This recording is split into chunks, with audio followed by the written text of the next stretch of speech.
Présentation. Voilà, Cheikh Fadel Wade, coordinateur du réseau des associations pour la protection de l'environnement et de la nature. Monsieur Cheikh Fadel Wade tey ñu gis na ne yéen a ngi def li nga xamante mooy CAP 26 local loolu looñ ci mën a wax ak benn structure buñ gis tout récemment muy Aar Sa Moomeel bëggoon nañu xam daal seen taxawaay ak lu waral loolu ak objectif yi quoi dañ bëgg a xam. Voilà, objectif bi mooy mettre en place ay kuréel yoo xamante ne si àddina bi si Sénégal day nekk si ay gox yu fasantikoo mooy ñëpp ñi nga xamante ne tey jii changement climatique bi da leen touché ak ñi nga xamante ne tam dañuy réclamer une justice climatique parce que changement climatique bi li ko waral dundoon donc nag tey jii bu fekkee ne nit daf la tooñ mais da nga war a réclamer une justice climatique loolu nag ñu gis ne tey jii bu ñu ne ñi nga xamante ne changement climatique bi da leen affecté dañu naan waa Bargny déjà ak waa Tëngéej département de Rufisque loolu moo tax ñu def fi benn kuréel bu tudd Aar Sa Moomeel parce que dañu gis ne impacté na ay éleveurs impacté na ay agriculteurs ak ay pêcheurs ñu def Aar Sa Moomeel ñooñu la regroupé ak ay associations mais la fondation Rosa Luxembourg moo ñu accompagné si mise en œuvre bi mu nu accompagné nag dafa accompagné waat ñeneen ñu muy liggéeyal léegi nag ñooñu muy liggéeyal ñëpp le premier bi passé ñun ñëpp kenn ku si nekk da nga jóg nga def benn atelier ñuy def ay marche pour le climat ñun ñëpp ñu def bi ñu paree nag kuréel yooyu ñu teg sur place Aar Sa Moomeel moo nekk dans la région de Dakar département de Rufisque boo demee Mboro teg nañu fa benn mooy dans la région de Thiès nga dem Fatick à Toubacouta dans le delta du Saloum ñu teg fa benn Casamance ñu teg fa benn Kaolack ñu teg fa benn Saint-Louis ñu teg fa benn ñooñu ñëpp nag la ñu boole invité leen ñu dem tey jii fële dans le delta du Saloum parce que foofu la ñu gis ne impact bi parfois fa lay ëppee parce que mangrove bu fekkee ne tey jii dafa nekk poumon économique boo xamante ne li muy capté CO2 mais bu fekkee ne tey jii defuñu si benn pexe mais dina doon problème ñu ne nag mangrove bi nga dem Saint-Louis ñoom érosion côtière bi gis nga si la disparition de Doune Baba Dièye nga dem bassin arachidier lu mel ni Kaolack foofu avec la salinisation des sols on risque bassin arachidier bi mu disparaître les Niayes lépp luy lëjum ñoom ñoo koy bay mais ils sont affectés par l'avancée de la mer donc ñooñu ñëpp daal la ñu dajale ñu ñëw nag tey nekkoon dans le delta du Saloum def fa 2 jours dellu si Sababadé xëy tey ji ñëw fii si Bargny pour mën a visiter érosion côtière bi ak centrale bi parce que quand on parle de réchauffement climatique ñaar la ay causes la ak ay effets les causes mooy lu mel ni ay centrale à charbon lu mel ni ay cimenterie donc mu am Bargny donc cas d'école la les effets mooy érosion côtière avancée de la mer mu am Bargny loolu moo tax nag ñu ne tey ji nañ ñëw Bargny ñu ñëw xool ko ànd ak nag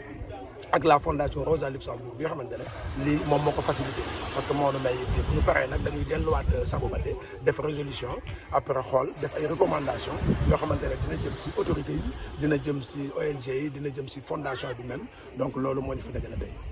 Au-delà de cette perspective gis nañ ne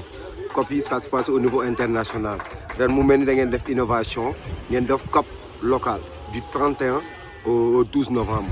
mu def 2 fan. Pourquoi perspective boobu say. non parce que perspective boobu li ko indi mooy ne tey dañuy gis ne les autorités bu ñuy daje dañuy dem taxaw bu ñuy wax mais parfois ils ne parlent pas à notre nom parce que tey quand on parle d'adaptation mais les gens de Bargny pour s'adapter dañuy jël ay pneu di si takk ay tambal di jël ay saako di si def suuf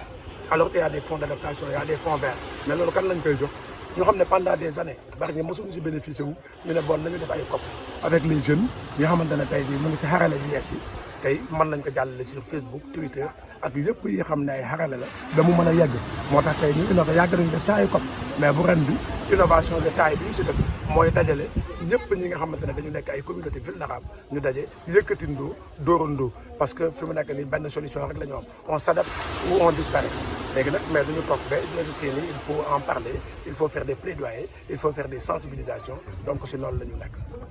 À la sortie de ces ateliers lan mooy les résultats attendus résumé. résultat attendu yi tey jii objectif bi mooy déjà fédérer toutes nos forces yoo xamante ne ñun ñëpp di yëkkatindoo di dóorandoo donc dina am ay résolutions dina am ay déclarations yoo xamante ne dinañ ko def ak ay recommandations au niveau de nos autorités pour que ñu gën a jël en charge préoccupations yi et surtout arrêter les industries fossiles lu mel ni ay centrale à charbon le président Macky Sall signé na benn accord actuellement 9 pays ci Afrique rek ñoo ko signé gum dont le Sénégal jàpp nañ ne nag signature boobu ñu def ne dañuy bàyyi charbon dinañu ko continuer te loolu bokkoon na ñun ci sunu ay doléances donc bokkoon na ci sunu ay objectifs mais bu ñu paree daal dinañu def ay résolution def ay recommandations yu jëm ci autorités yi. ok sa kàddu yu mujj. bon kàddu yu mujj yi mooy di gërëm ñëpp di sant ñëpp di gërëm surtout waa Bargny ci seen ab taxawaay parce que saa su nekk bu ñu jógee bu ñu ñëwee ñu kii la sa des nag mooy nu gën a joxante loxo rek te éviter yu bëree bëri parce que tamit dañu nekk ci benn contexte électoral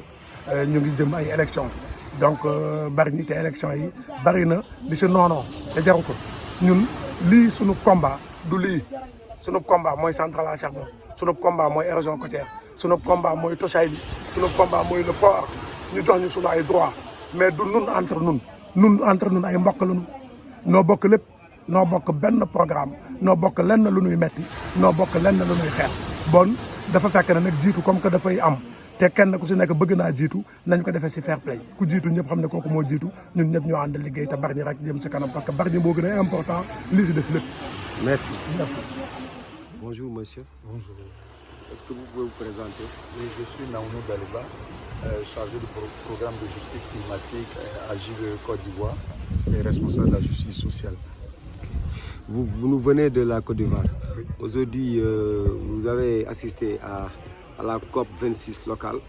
au Sénégal, précisément à Bargny, avec la structure Ars Mohamed. Qu'est-ce que vous pouvez nous dire par rapport à cette dynamique? Merci, je voudrais remercier d'abord le partenaire, la Fondation Rosa Luxembourg, avec les autres organisations, RAPN et Ars Mohamed, toutes ces organisations qui sont venues de Saint-Louis, de Kaolack, de Casamance, pour cette journée inédite, pour ces 4 jours de travaux autour de la COP locale. Nous avons réfléchi sur ce qui menaçait les différentes communautés, que ce soit à Saint-Louis, que ce soit à San Pedro, que ce soit à Bargny, nous avons les mêmes problèmes. L'érosion côtière, le manque de matière halieutique, la rareté de matière halieutique, les changements de climat qui impactent négativement les communautés. Et donc, c'était un moment important pour nous de parler des réalités et de proposer des solutions endogènes. Donc, ça a été un moment important de palmarin en venant aujourd'hui à Bargny, où le projet néfaste que nous dénonçons toujours était en construction, le projet de la centrale à charbon. C'est toujours pinçant et c'est toujours choquant d'être là à Bargny, de constater les dégâts de l'érosion côtière à 2 mètres et de voir là en face la construction d'une centrale à charbon. Un paradoxe que nous condamnons et que nous continuerons de condamner. Okay. Aujourd'hui, 6 novembre 2021,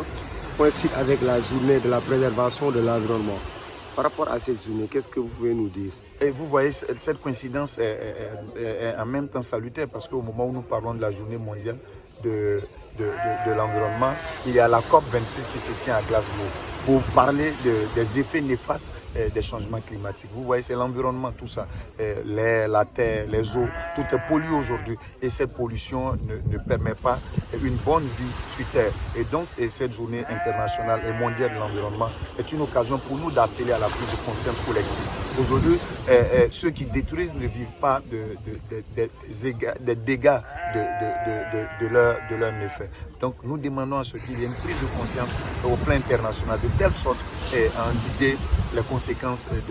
de notre comportement sur l'environnement. Parce que l'environnement c'est la vie, parce que l'environnement c'est le futur, parce que l'environnement c'est tout ce que nous avons, c'est ce que Dieu nous a donné, il faut le préserver. Votre dernier mot pour terminer? Je voudrais dire merci à Bargny. Je suis maintenant bargnois parce que ça me fait toujours du bien de revenir sur les terres de la Teranga et surtout à Bargny, là où la lutte, les communautés ont montré qu'elles avaient plus la conscience environnementale, la conscience climatique que nos autorités. Et Bargny est un cas d'école pour tous les pays africains qui pensent que les communautés doivent subir les conséquences de leur irresponsabilité. Voilà ce que ça me dit et je voudrais dire merci aux communautés de Bargny qui montrent encore que si les peuples se lèvent, si les communautés se lèvent, beaucoup de choses peuvent changer. Merci. Merci beaucoup. Merci à Bargny à tu. Voilà, je m'appelle Ibrahim Thiam, je suis chargé de programme à la Fondation Rosa Luxembourg. Donc sur la thématique changement climatique et ressources naturelles. Okay. Monsieur Thiam, aujourd'hui vous avez organisé ce qu'on appelle le COP 26 local en tant que partenaire technique financier de RAPEN et d'autres structures présentes loolu ñu mën a wax tey ci atelier yooyu seen. voilà en fait li tax sax ñu organiser ko c'est une réaction boo xoolee ndax da ngay gis ne tey jii COP mënuñu fa dem ñu am alal ñoo koy nekk te boo xoolee ñi nga xam ne ñooy dund métti tey jii fii dañ nekk mooy communauté yi moo taxoon aussi bi pourquoi pas essayer d'organiser COP local tax ñu fas yéene na mu tàmbalee tey mais at bu jot ñu gën ko yeesal mais muy loo xam ne rek ñu fi ñuy mébét li ñuy dund ak li communauté bi ñu fexee ba fi ñu toll mën koo tënk mu doon comme tey xarala yi woyof na ba nga xam ne mën nañu egg fu ne boobaa ñu mën koo jàllale ñi nga xam ne dañu war a wax fii dañ ko war a waxee dañu war a soppi fii dañ ko war a soppi. parce que duñu gis ne structure bi nga xamante ne nii teg ngeen initiative mooy Aar Sa Moomeel mu am présence beaucoup de communautés au-delà même du Sénégal mu am la communauté ivoirienne loolu ñu mën a wax ci maillage boobu. waaw dafa am importance sax ndax boo xoolee dafa tàmbaloon te Toubacouta ba ñu demee Toubacouta dafa benn reportage gis ne am na yaa besoin ñu ne boo lii buñ ci paree parce que tamit partenaire yu bëri dañuy ñëw ci ay ONG ñëw ci ay communauté liggéey ñoom pare dem dootuñu leen gisati ñun nag ñu ne pour delloo mbàttu ca ndaa la nañu fexe ba moom benn structure bi ñu créé foofu loo xam ne si seen biir la bu mu tàmbalee nag mu daal di dox ñu gis ne ni waaye lii ko tax waa ñu yaatal ko ndax problème bi fépp wër na Sénégal wër na Afrique wër na àddina donc noonu lañ ko def ndànk-ndànk mu dem Casamance ñu dem Casamance ñëw Ndar ñu dem daal ñëw Mboro ñu dem Mboro ñu delluwaat Bar te moo tax tey jii kuréel yooyu daal di taxaw ñoom ñëpp ñoo bokk ñu fexe di leen coordonné itam bu njëkk ci WhatsApp lañ doon diggante téléphone mais tey jii ñu fexe ba dajale leen ci lu mat juróomi fan ñu mën a toog waxtaan nit ñi xamante saafante xalaat ci gën a seet nan lañu mën a tëralee itam benn plan d'action boo xam ne dina tax ñu mën ko doxalee fii ak at yi di ñëw loolu mooy taxawaay bi. de là quelles sont vos attentes en tant que partenaire technique financier. waaw ñun partenaire technique financier dañuy rek seen i doom bàjjen lañ ci mën tuddee parce que itam jàppalante la boo xam ne ku ci nekk foo mën a jàppale sa borom nga féete ko foo mën a utilité boo xam ne sa politique lañu defee ko mais ñun en tout cas taxaw nañu pour mën a jàppale leen ci wàllu woowu donc amuñu ci benn xel ñaar tey jii tàmbale la rek incha allah li ci kanam jaww ji. rappelé ñu. voilà maa ngi tudd El Hadj Ibrahima Samba Thiam donc je suis chargé de programme di liggéey ci fondation bi ñuy wax mooy Fondation Rosa Luxembourg. Merci.